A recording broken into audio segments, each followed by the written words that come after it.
mūsu UV riski un sakaršanas riski no Luduspils.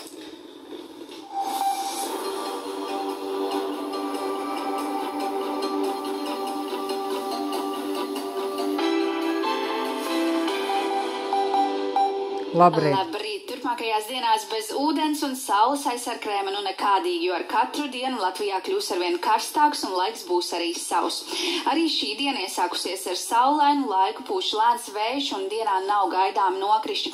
Gaisa temperatūra šodien daudz viet sasniegs +26, +29 grādus, vienīgi vietām piekrastē karstums būs mazāk jūtams.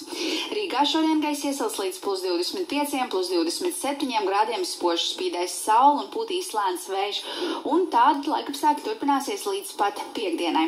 Tātad arī turpmākā diennakts būs sausa ar maz mākoņiem, lēnu vēju, gaisa naktī atdzīs līdz +12, +18 grādiem, bet dienā nu jau valsts lielākajā daļā +28, +32 grādi. Savukārt piekdienas naktī vietām varētu sagaidīt tropisko nakti un nu jau daudz viet +30, +33 grādi. Vakar pusē gan mākoņi rietumos palielināsies un tur būs gaidāms lietus, kam varētu pievienoties arī pērkona negaiss. Brīvdienās gaisa temperatūra būs par dažiem grādiem zemāk un arī sestdien daudz viet jārēķinās ar nokrišņiem. Šobrīd gan laika ziņās tas viss un turpinām ar citām aktualitātēm.